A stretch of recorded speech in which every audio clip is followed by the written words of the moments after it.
અમરેલી જિલ્લાના કુકાવાવના જીતુડી પ્રાથમિક શાળાના આચાર્ય નિલેશભાઈ ઠુમર દ્વારા 10 ઓગસ્ટના દિવસે વિશ્વ સિંહ દિવસની ઉજવણી કરવામાં આવી હતી। વિશ્વ સિંહ દિવસની આખા ભારત દેશમાં ધામધૂમથી ઉજવણી કરવામાં આવે છે। 10 ઓગસ્ટના દિવસે સિંહની સુરક્ષા અને સંરક્ષણ અંગે જાગૃતિ લાવવા માટે સમર્પિત છે। સમગ્ર વિશ્વમાં સિંહની સંખ્યાઓ ઝડપથી ઘટી રહી છે, તેમનું કુદરતી રહેઠાણ પણ જોખમમાં છે। આ દિવસની ઉજવણીનો મુખ્ય ઉદ્દેશ સિંહોની મહત્વપૂર્ણ ભૂમિકાને ઉજાગર કરવાનો અને તેમના રક્ષણ માટે સુરક્ષા માટે કામ કરવાનું છે। જીતુડી પ્રાથમિક શાળામાં વિશ્વ સિંહ દિવસની ઉજવણીમાં શાળાના આચાર્ય નિલેશભાઈ ઠુમર, શિક્ષકો અતુલભાઈ ઠક્કર, સંદીપભાઈ સતાણી, ભરતભાઈ ગોંડલિયા, આરતીબેન ગજેરા, દીપાબેન સુઢા, જીતુડી ગામના સરપંચ હિંમતભાઈ રામાણી, ઉપસરપંચ શ્રીમનભાઈ સુજિત્રા, શાળાના એસએમસીના અધ્યક્ષ પ્રતાપભાઈ દાધલ તેમજ શાળાના બાળકો ગ્રામજનો દ્વારા આખા ગામમાં તિરંગા યાત્રા કાઢી જીતુડી પ્રાથમિક શાળામાં વિશ્વ સિંહ દિવસની ઉજવણી કરાઈ છે।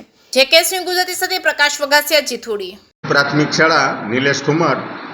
આજે જીતુડી પ્રાથમિક શાળા ખાતે 10મી ઓગસ્ટ એટલે આપણા માટે ભવ્ય સિંહ દિવસની ઉજવણીનો દિવસ।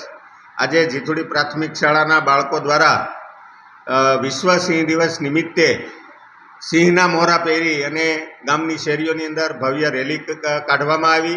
આ રેલીની અંદર શાળાના શિક્ષકો, બાળકો, ગામના સરપંચશ્રી, એસએમસીની ટીમ અને આ ગ્રામજનો જોડાયા।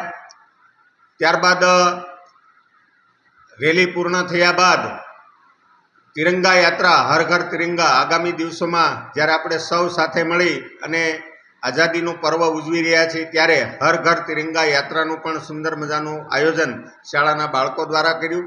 સૌ ગ્રામજનો, ગ્રામના આગેવાનો સહભાગી થયા। સૌનો આ તકે ખૂબ ખૂબ આભાર, અભિનંદન। ભારત માતા કી જય।